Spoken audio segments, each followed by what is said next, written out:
کسی بھی ملک کی ترقی کا انحصار جہاں مضبوط انفراسٹرکچر پر ہوتا ہے، وہیں افراد کے مابین رابطوں کے سلسلے میں استعمال ہونے والے ذرائع بھی بنیادی حیثیت رکھتے ہیں۔ 20ویں صدی کے آخری عشرے میں جب دنیا گلوبلائزیشن کی طرف سفر کر رہی تھی، پاکستان میں بھی فاصلے سمٹ کر ٹیلی کام سیکٹر کی بدولت کم سے کم ہوتے جا رہے تھے۔ 1947 میں پاکستان بننے کے بعد ابتدائی طور پر ٹیلی کمیونیکیشن سیکٹر میں استعمال ہونے والے سامان کا ایک بڑا حصہ باہر سے منگوایا جاتا تھا، جبکہ استعمال ہونے والے سامان کی ایک چھوٹی تعداد ملکی سطح پر بنائی جاتی۔ تاہم اس سیکٹر میں ایک بڑی پیش رفت 1952 میں ہوئی جب پاکستان میں ٹیلی فون انڈسٹریز آف پاکستان نے جرمنی کے ساتھ اشتراک سے ہزارہ میں کام کا آغاز کر دیا۔ ابتدائی طور پر مینول ایکسچینجز اور ٹیلی فون سیٹس بنائے جاتے رہے اور بعد ازاں 1960 کے وسط میں آٹومیٹک ایکسچینجز پر کام ہونے لگا۔ ان آٹومیٹک ایکسچینجز پر کامیابیاں بڑھیں تو یہ آگے چل کر ڈیجیٹل سوئچنگ سسٹم اور ایکسچینج کی شکل میں سامنے آنے لگیں۔ اسی طرح ڈیجیٹل فون سیٹس بھی مقامی سطح پر بنائے جانے لگے۔ 21ویں صدی میں قدم پڑتے ہی دنیا بھر کے ساتھ ساتھ پاکستان میں بھی ٹیلی کام سیکٹر میں نئی جدتوں کے ساتھ ہم آہنگ ہو گیا۔ آپٹیکل فائبر کی آمد نے اس سیکٹر میں ترقی کی نئی راہیں کھول دیں۔ پی ٹی سی ایل، جسے ملک کی واحد اور بڑی ٹیلی فون کمپنی ہونے کا اعزاز حاصل ہے، جس کا اندازہ اس بات سے بخوبی لگایا جا سکتا ہے کہ صرف اس کمپنی سے اب تک 65,000 سے زائد افراد وابستہ ہیں، جبکہ جون 2007 تک پی ٹی سی ایل نے 15.63 بلین روپے کا منافع حاصل کیا، جو کہ سابقہ سالوں کی نسبت ایک ریکارڈ اضافہ ہے۔ اسی طرح کل آبادی کا 3%، جبکہ پورے پاکستان کا 23% حصہ اس وقت ٹیلی کام سیکٹر کی طرف سے دی گئی رابطوں کی سہولت سے مستفیض ہو رہا ہے۔ یہ بتائیں کہ آپ کو کتنا عرصہ ہوا ہے ٹیلی کام کے شعبے سے منسلک ہوئے، اور دوسرا آپ کیا سمجھتے ہیں کہ اس شعبے میں ترقی کا جو گراف ہے وہ کتنے عرصے میں بڑھا ہے؟ مجھے تو کافی عرصہ ہو گیا ٹیلی کام سیکٹر سے منسلک ہوئے اور یہ گراف جو ہے یہ کچھ ہی عرصہ ہوا ہے اس کو، کیونکہ پہلے کچھ کمپنیز تھی اور یوزر بھی کم تھے، اب یوزر بھی زیادہ ہو گئے۔ جیسے یوزر بڑھ رہے ہیں ساتھ ساتھ کمپنیز بھی زیادہ بڑھ گئی کیونکہ کمپٹیشن آ گیا۔ اب دیکھ لیں پی ٹی سی ایل اور سب نے اپنے ریٹس گرائے ہیں، لیکن پھر بھی جیسے جیسے ریٹس گر رہے ہیں ساتھ ساتھ وہ یوزر بھی بڑھ رہے ہیں۔ اس وقت ملک بھر میں 6 موبائل کمپنیاں کام کر رہی ہیں، جن میں سے 3 موبائل کمپنیوں نے پچھلے 5 سالوں میں اپنے کام کا آغاز کیا ہے۔ ان 6 موبائل کمپنیوں کے 28 ملین سے زائد موبائل یوزرز ہیں۔ ترقی کا گراف تو گریجولی اوپر سے اوپر جا رہا ہے۔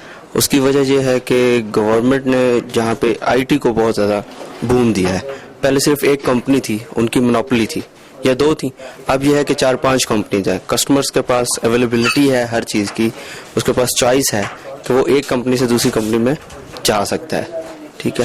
اور دوسرا کمپٹیشن کی وجہ سے پرائسز بڑے لو ہیں، ہر بندہ اب موبائل کو ایزیلی اپروچ کر سکتا ہے، ٹھیک ہے۔ تو اس وجہ سے وہ ایک سسٹم چل رہا ہے اور اس میں بڑا بوم آ رہا ہے۔ کنیکشن کا بتائیں کہ ایک وقت تھا، مجھے اچھی طرح یاد ہے کہ جہاں پہ 5-5 ہزار روپے کا بلیک میں کنیکشن بکا کرتا تھا جب 1 یا 2 کمپنیاں تھیں۔ ابھی زیادہ کمپنیز کے آنے سے جو ہے ان کی کیا اس کے اوپر سیل پہ بھی کوئی فرق پڑا ہے؟ بالکل، سیل میں بہت زیادہ فرق ہے، 100% سے زیادہ کا آپ کہہ سکتے ہیں۔ اس کی وجہ یہ ہے کہ پہلے ایک کنیکشن 5,000 6,000 تک کا بھی تھا، اب 100 روپیز کی سم مل جاتی ہے، آپ کسی بھی کمپنی کی لے لیں۔ تو اگر کوئی کسٹمر کسی کمپنی سے سیٹسفائی نہیں ہوتا تو کسی دوسری کمپنی میں آرام سے جا سکتا ہے، اس کو چوائس ہے، پہلے چوائس نہیں تھی۔ جیسے جیسے چوائس آتی جائے گی ظاہری بات ہے کسٹمر بڑھتا جائے گا، اس چیز میں گروتھنگ آئے گی۔ السلام علیکم۔ وعلیکم السلام۔ یہ بتائیے کہ آپ کتنے عرصے سے موبائل یوز کر رہے ہیں؟ موبائل یوز کرتے ہوئے مجھے کافی عرصہ ہو گیا، لائک جب انکمنگ پہ بھی چارجز پڑتے تھے اس ٹائم سے میں موبائل یوز کر رہا ہوں۔ تو آپ کیا سمجھتے ہیں کہ اس وقت میں اور آج میں کتنا فرق ہے؟ بہت زیادہ فرق ہے، آپ خود دیکھیں گے پہلے آپ کو انکمنگ پہ چارجز پڑتے تھے، ابھی آپ کو انکمنگ پہ کوئی چارجز بھی نہیں پڑتے ہیں۔ اور دوسری بات یہ ہے کہ کمپنیز اتنی آ گئی، 3-4 کمپنی، اس ٹائم آپ کو پتا ہے ایک کمپنی کی مونوپولی تھی، ایک کمپنی تھی، آپ کی بھی مجبوری تھی، میری بھی مجبوری تھی، ایک ہی کمپنی کو ہم نے یوز کرنا ہے، ٹھیک ہے، ہم نے اسی کا کنیکشن بائی کرنا ہے، وہ سیم جائے 5,000 میں ملتی ہے یا 7,000 میں ملتی ہے، لینا ہم نے ایک ہی کنیکشن۔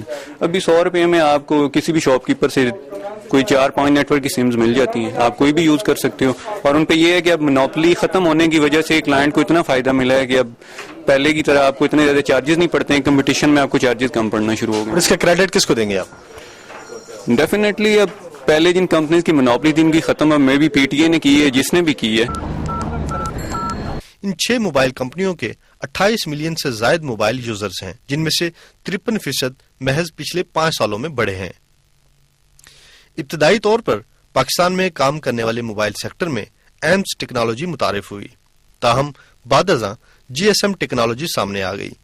گو کہ شروع میں جی ایس ایم کی طرف سے لوگوں کا رجحان قدرے کم تھا، تاہم پچھلے چند سالوں سے پے در پے جی ایس ایم موبائل کمپنیوں کی مارکیٹ میں آنے سے ایمس ٹیکنالوجی اور اس سے وابستہ موبائل کمپنیاں معدوم ہوتی جا رہی ہیں۔